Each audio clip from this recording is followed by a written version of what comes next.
Hey y'all, Coach in the Fight here, talking about covenants. Today is June the 7th, 2020. This is the 15th day of the third month. We're right in the middle of the Pentecost celebration season. We know it starts with the day of Pentecost on the 14th day, and then it's followed by the Sabbath day, which is today. So I'll say Shabbat Shalom. And then you have the 16th day of the month.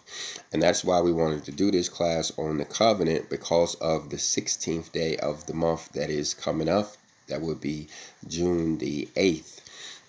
And again, we are looking here at covenants. Now, I want to apologize at the beginning of this video for all of the errors and stuttering and stuff that I'm going to do in this video, pauses and stuff like that.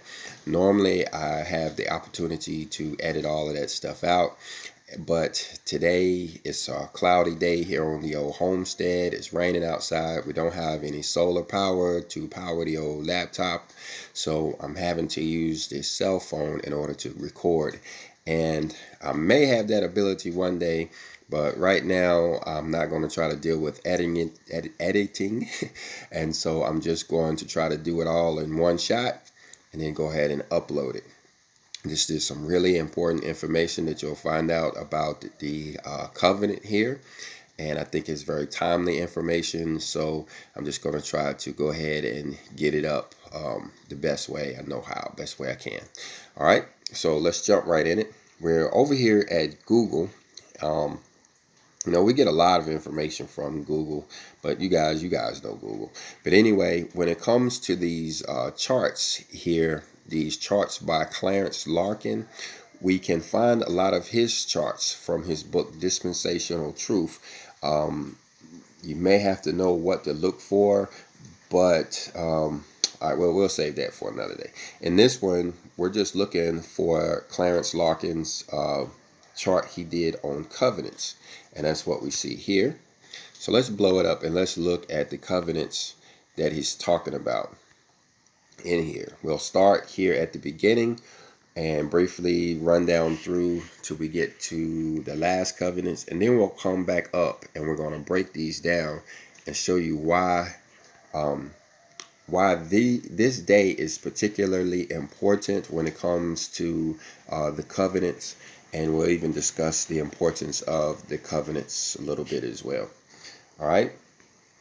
So starting right here, we see that there was the Edenic covenant. That was the covenant made with Adam and Eve there in the garden.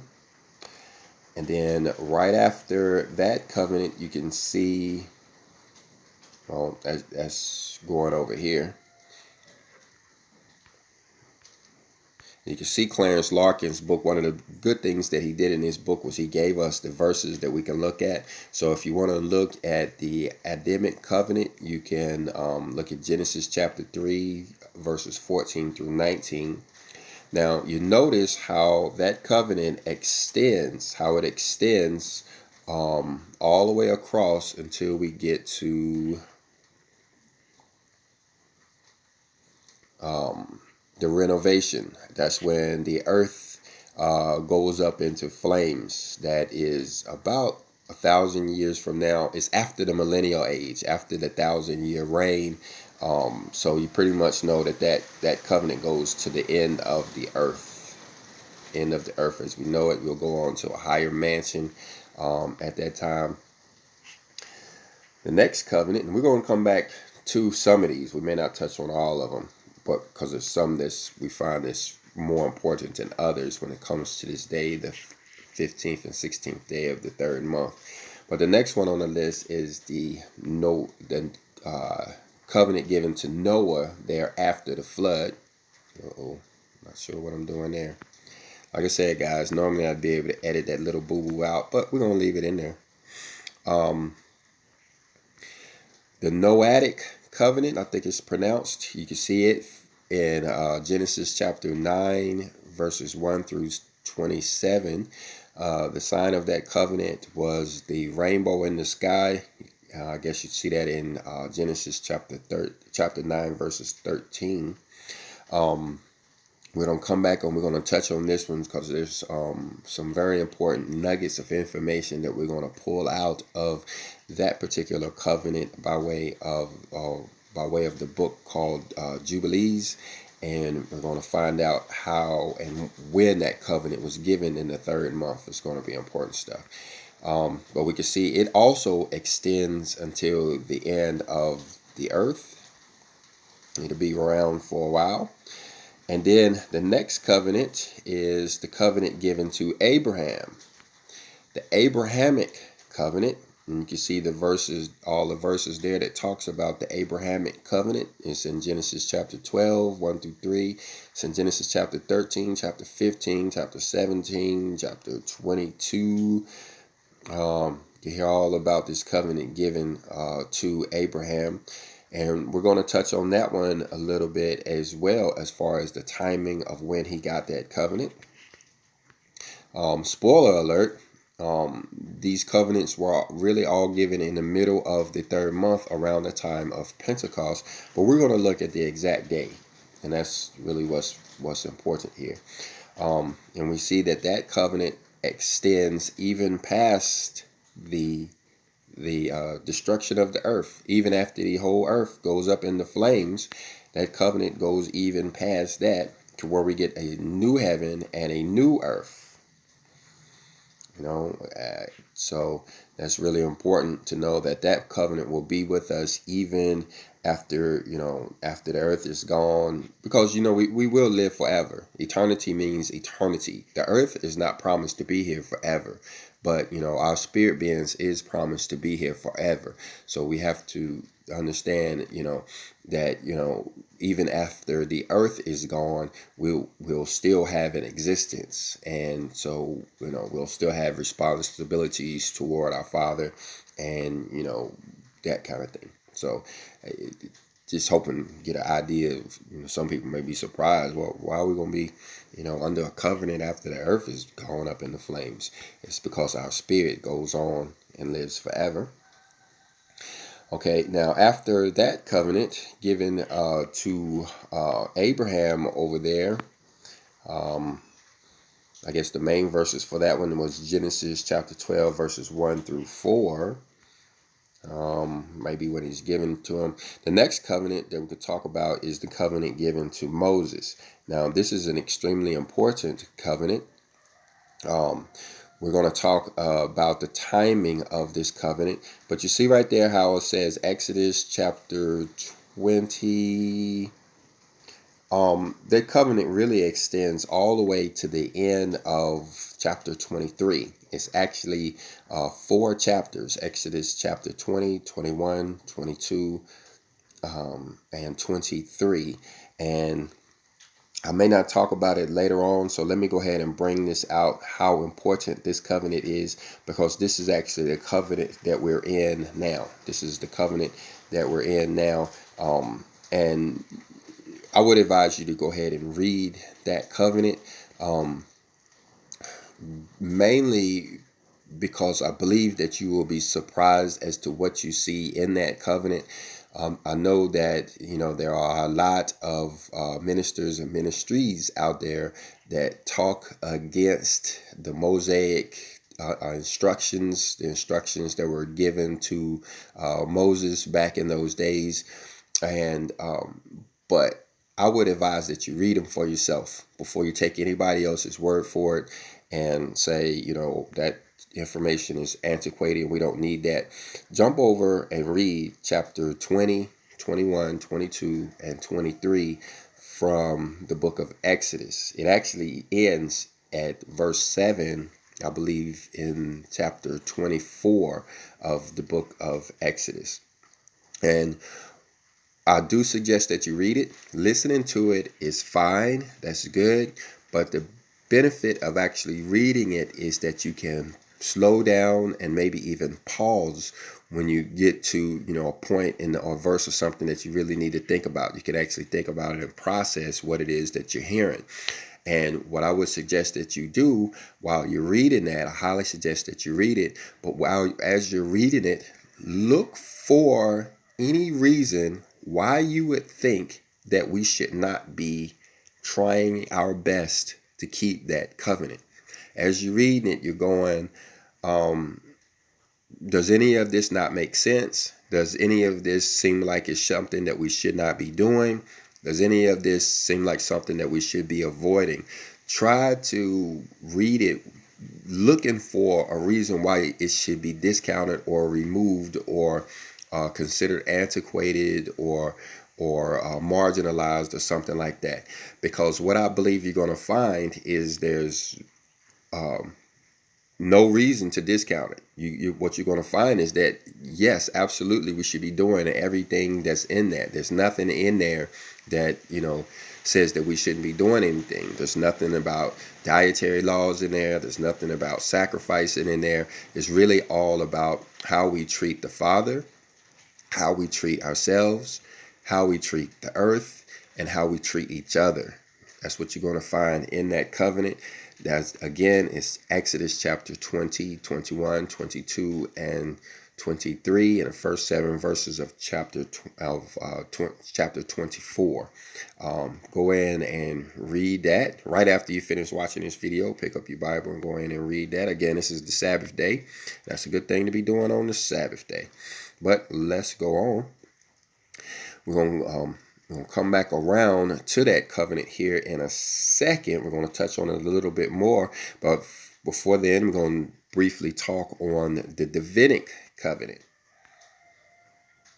Sorry about those flashes, guys. I'm still trying to get used to this recording on this old phone over here.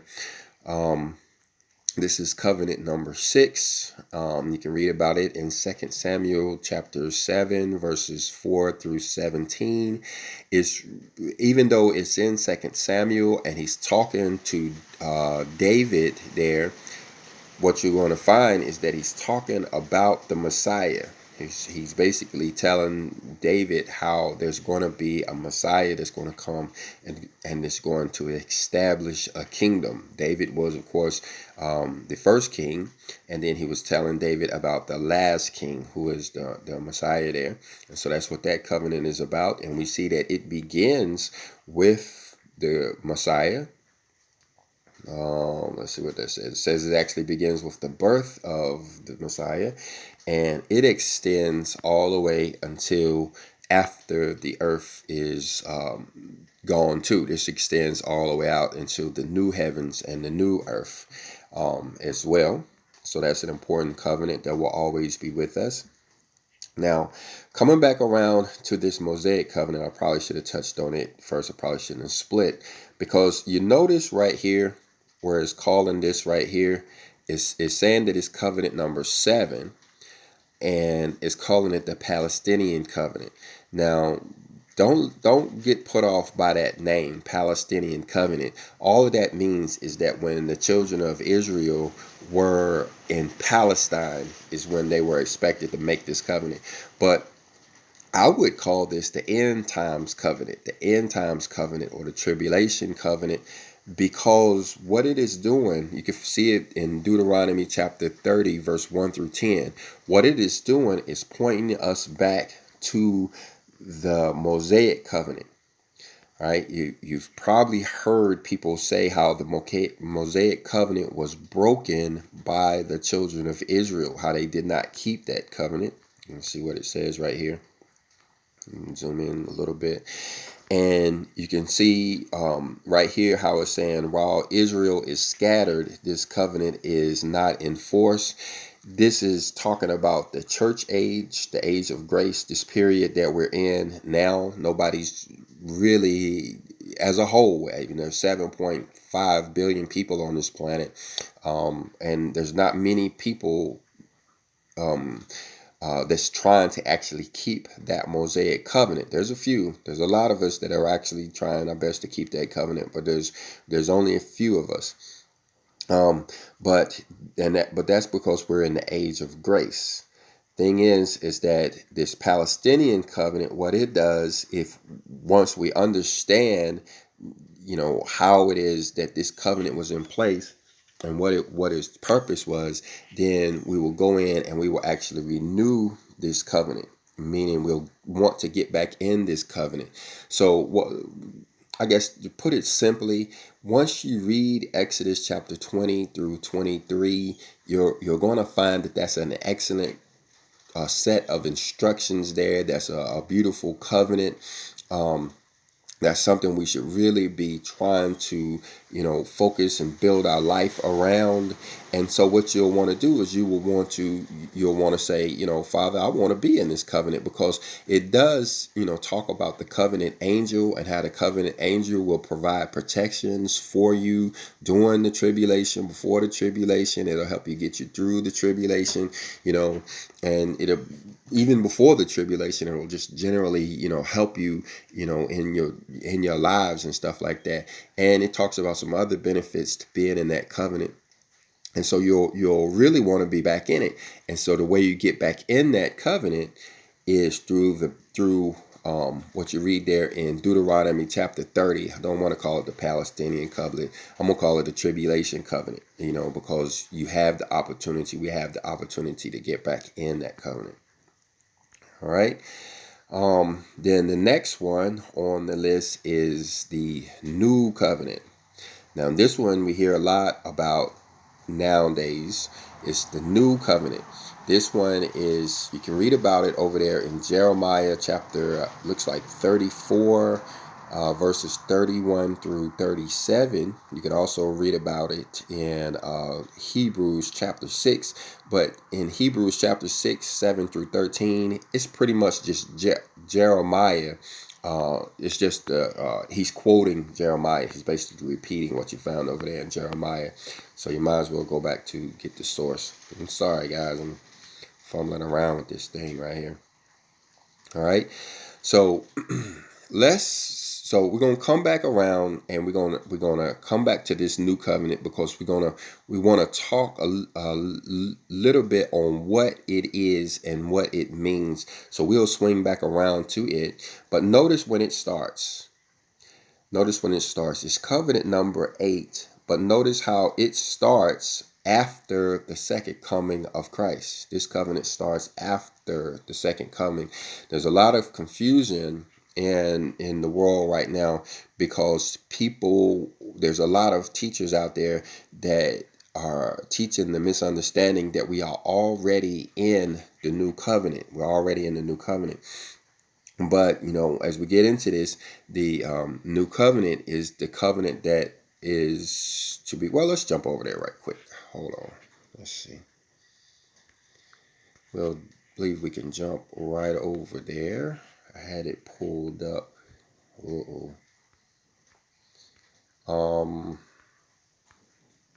me hit the pause button. You guys didn't miss me at all, huh? All right, well, look in here in Jeremiah chapter 34, and we're going to briefly touch on a few of these verses here, talking about what the new covenant is. This is the new covenant. Like we said, it starts after the second coming of the Messiah, and you'll see what it's talking about here. You'll see how that is as we get down through some of these verses. So let's just skim down through here and see what we're saying. It says, "Behold, the days come, saith the Lord, that I will make a new covenant with the house of Israel and with the house of Judah." Now, I feel the need to talk about who these individuals is here, who these individuals are, Israel and Judah. We understand that Judah is one of the tribes out of Israel. Israel, of course, was 12 tribes, but they split. The kingdom split way back there after Solomon's days. Solomon made errors and got the kingdom split, where you had 10 tribes that went one way, and there was 2 tribes that went another way.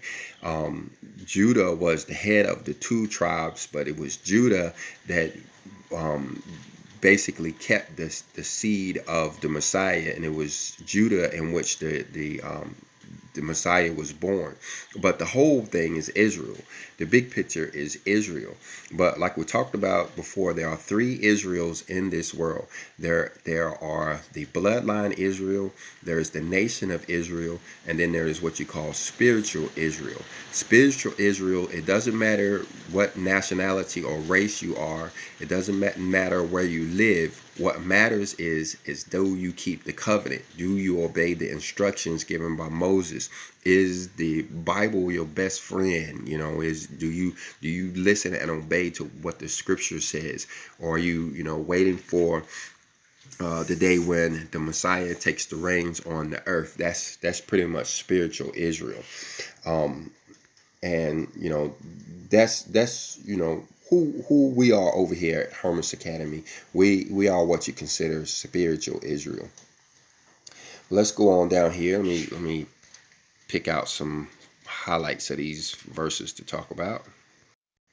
Okay, you see in verse 32, he's mentioning how the first covenant was broken. That Mosaic covenant was broken over there. It's not really taking into account the tribulation covenant and how we can get back in that covenant. But, he's really focusing on this new covenant that we have. And he's telling us how it is different than the old covenant.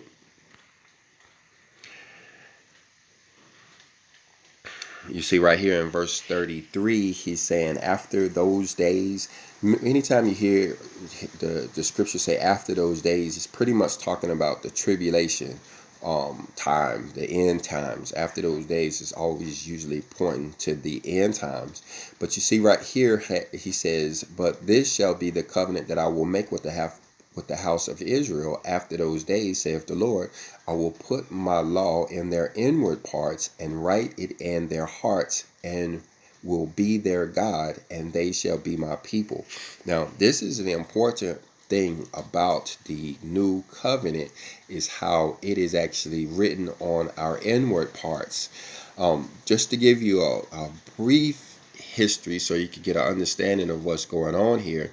When Adam and Eve was put in the garden, they were made in the image of the Father, meaning they were spiritual individuals, spiritualized individuals. That's why they was able to talk, almost face to face with the Father.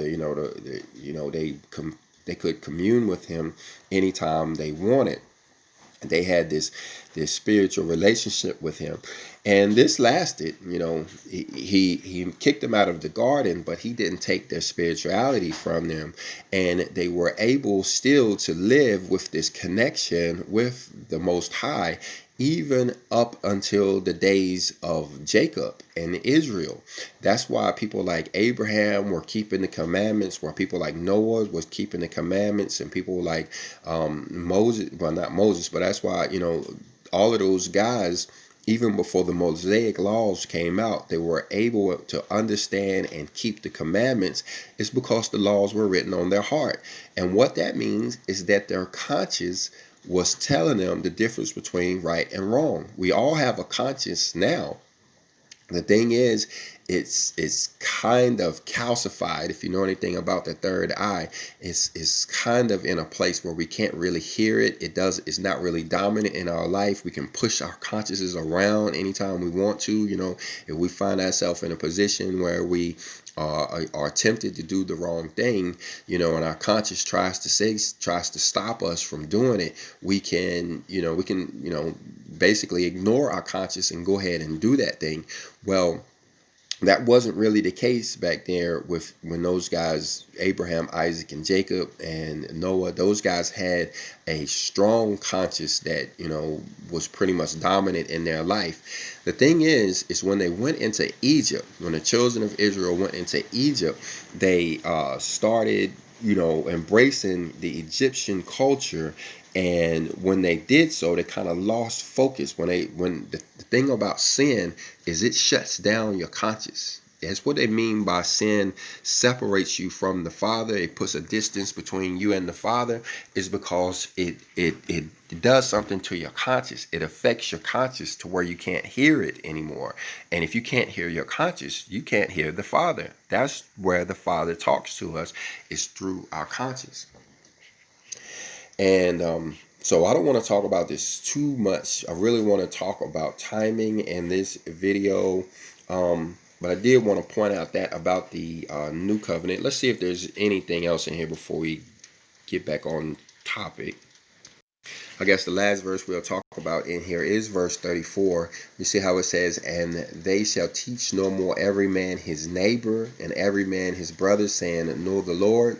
Well, what this is talking about is how once our conscience becomes dominant in our life, there's no need to tell everybody. There's no need to go tell somebody the difference between right and wrong, because they will be able to hear from the Father directly.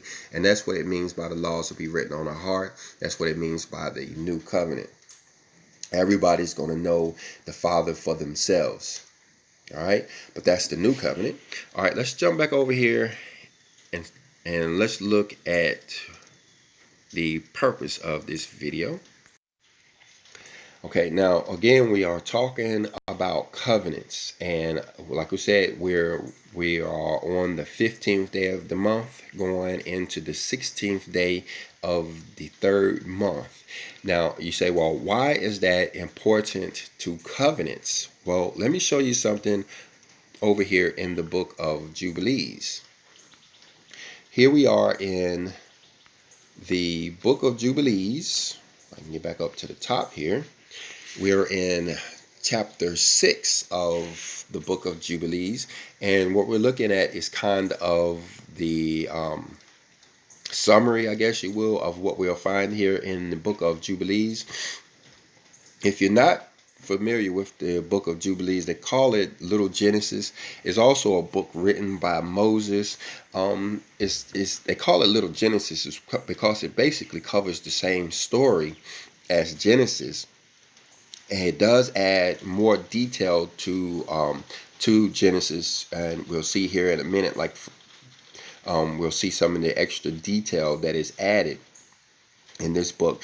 But the main thing about the book of Jubilees, and the reason why they call it Jubilees, is because it's all about the timing.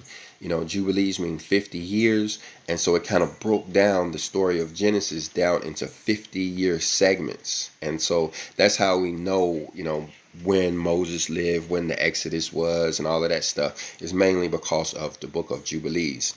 Now, here in the 6th chapter of the book of Jubilees, it's talking about Noah. And we can see here in verse 1 how on the new moon of the third month, Noah went forth from the ark and built an altar on the mountain. So this is in the third month, the month that we're in now. Noah is actually getting off of the ark. Now, he's been on that ark for a long time. Was it over a year that he was on this ark as the earth was, underwater? Well, it is in the third month, the month that we're in now, that Noah actually got off of this ark. All right. And you see right here, he's building an altar.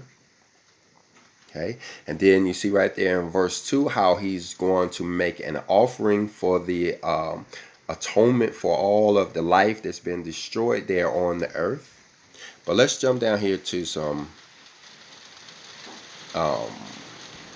verses talking about the covenant. Let me find them. Hold on. Well, I didn't have to go too far. We're looking right here in verse 4.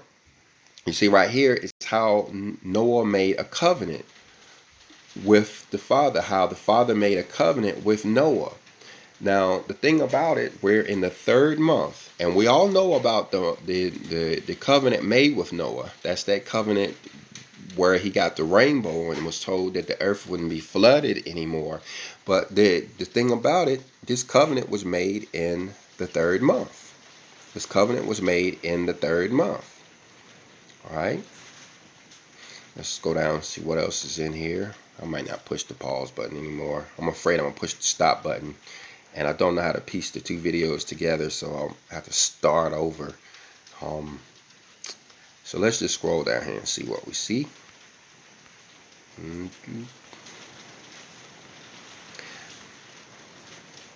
All right, here, I could touch on some of this stuff, talking about how man is not to eat blood or shed the blood of other men. But he's not supposed to eat the blood of any animals or anything like that. And that was part of the covenant that Noah made. That's why we rinse our meat before we eat it and such. But you see right here in verse, I believe this is 11. The numbers aren't quite showing up right on this web page. So, but I believe this is verse 11. And it says, on this account he spake to thee that thou shouldest make a covenant with the children of Israel in this month upon the mountain with an oath. So again, he's talking about this covenant, and he's going to get into a little more detail about when this covenant is. Let's scroll down to it. There it is in, I believe, verse 15, where he's giving him the sign that there should not again be a flood on the earth. So this is the covenant that we're talking about. Verse 6 is talking about the rainbow in the sky. That is the symbol of that covenant. But look right here in verse 7. He says, for this reason it is ordained and written in the heavenly tablets that they should celebrate the feast of weeks in this month once a year, to renew the covenant every year. Now, this is important. Again, we are in the Feast of Weeks, and it is actually the covenant feast. Now, the reason why this is so important is because we are still yet awaiting the new covenant, and here we are in the covenant feast. The Feast of Weeks is the covenant feast. And that's why we wanted to do this class today. We're not done yet. We want to show you some other covenants that was also made during this time. But let's jump over and take a look at those. Before we get out of Jubilees chapter 6, let me show you this right here. This kind of answers one of the questions that we got on our channel here that was asking, how did Abraham and those guys know to keep the Feast of Weeks before Moses wrote them down, in the instructions there. You see right here, and I think it's verse 18. It might be verse 28, but he says, and this whole festival was celebrated in heaven from the day of creation till the days of Noah. So they was already celebrating the Feast of Weeks, or the harvest celebration, or the Feast of First Fruits, even before the days of Noah. Now, you see this right here, these in brackets where it says 1309 to 1659. That's the timing that we were talking about. Those are the years after Adam that you can actually see there. It's the way the book of Jubilees was written. It says 26 Jubilees in 5 weeks. But if you know how to calculate 26 Jubilees in 5 weeks, you'll see that it ends up to be somewhere between 1309 and 1659 years from the birth of Adam. But notice down here how it says Noah and his sons observed the Feast of Weeks, I believe it says. But then it says that Noah's sons stopped. They stopped observing the Feast of Weeks. And that's pretty much why you don't hear about anybody after Noah. You don't hear about anybody doing anything after Noah. It's because after Noah passed away, the children or Noah's sons went astray. They started doing other stuff. But then it says down here in verse 19, it says, but Abraham observed it, talking about the Feast of First Fruits. And that's kind of why the next people you hear is Abraham, Isaac, and Jacob, because those were the people who started being obedient and started keeping the covenant once again. They started keeping the covenant feast once again, Abraham, Isaac, and Jacob. All right. And let's see. It goes on to talk about how this feast is never supposed to stop. We're never supposed to stop keeping this feast, and that's how they know that it is that's how they know that this feast day, this covenant, goes all the way to the end of the earth there, right there. Well, let's jump over and let's look at Abraham.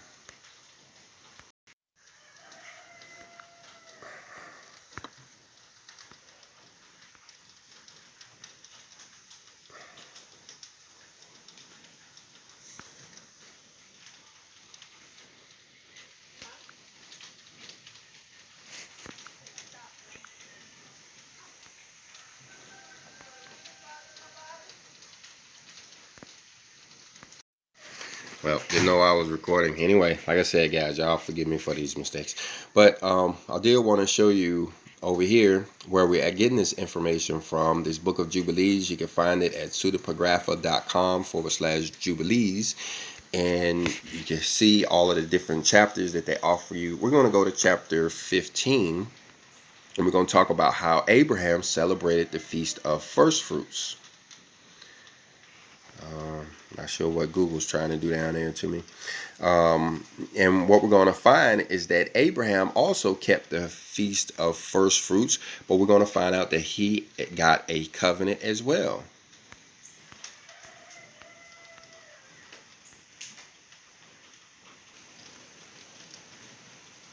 We see right there in verse 4 that he's making a covenant with him. You see in verse 7, he's changing his name. It's no longer going to be called Abram. He's going to be called Abraham.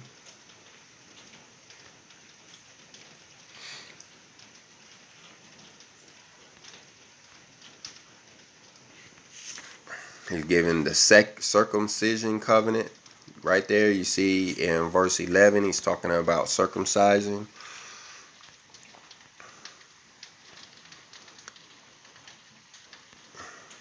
You see right there, it says, this covenant shall be an eternal ordinance. This is what it means. This is why this one extends even past the rejuvenation of the earth. It's an eternal covenant. This covenant, the Abrahamic covenant, will last forever.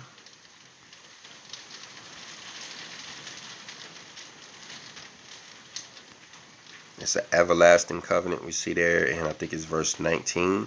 And this is the time that he also was given the promise of Isaac.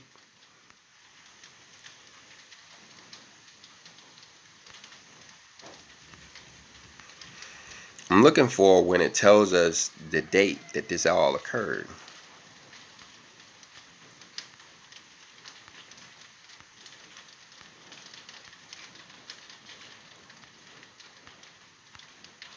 Like I said, I apologize. Normally I would be able to edit out all of this blank space and not waste you guys' time.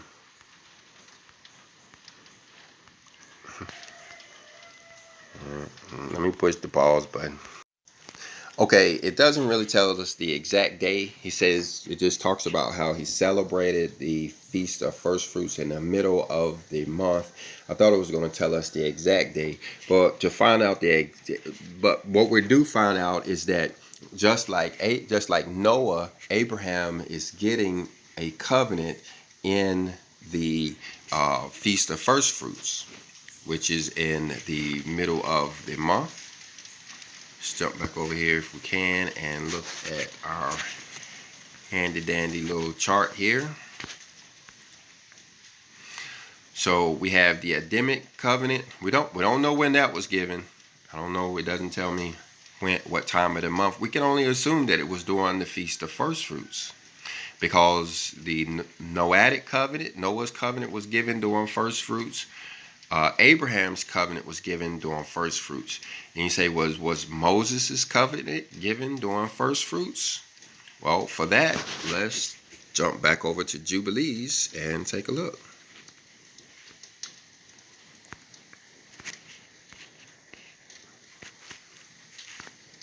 I'm going to go to Jubilees chapter 1.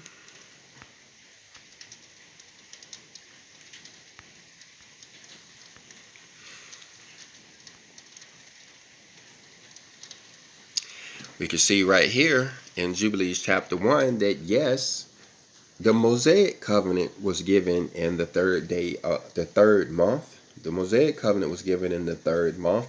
But look right here, it says on the 16th day of the month. It's giving us the exact day. Now, the Abrahamic covenant was given in the middle of the month. The Noahic covenant was given in the month, and the Mosaic covenant was given in the middle of the month. What we find here in Jubilees chapter 1, it was given on the 16th day of the month, which in the year 2020 corresponds with the June the 8th, June the 8th will be the 16th day of the third month. All right. So, and that's why we wanted to do this class, letting you know that at sunset today and tomorrow, June the 8th, we will be in the covenant feast celebration, renewing the covenant. That's why we made our offerings yesterday and keeping the Sabbath day today. Now, again, that was the Mosaic covenant, right? And, there's a lot of people out there who, are anticipating this day. I would suggest we go ahead, like I suggested earlier, is to go back and pick up the Mosaic covenant, and so we can get ahead of this thing. We don't have to wait for the new covenant to take place. We can actually take advantage of the tribulation covenant and get back into the Mosaic covenant, so that we could be, a little bit ahead. We can be taking advantage of that covenant angel that's talked about over there in chapter 23. All right. I think we're going to end this talk here. Let's see. We talked about the Davidic covenant a little bit, but we aren't really given a date on when that was. This class is really supposed to focus more on the fact that these covenants are being given on the 16th day of the month, and he don't really tell us when the Davidic covenant was given. We can only have to assume that it was the 16th day of the month. All right, so I hope you got something out of this video. If you did, hit the like button. If you didn't, go ahead and hit the dislike button. I know this is a pretty rough class. If it is the first class you've seen over here at Hermes Academy, check out some of our other classes. We, at least here recently, we have been trying to do a better job of, editing, not to waste you guys' time and, with blank space in it. So give us a chance, go over there and check out some of our other classes and videos that we have put up, and consider subscribing to our channel if you would, especially if you like this type of content, pulling out Bible facts. That's what we do over here. With that, I'm going to say shalom.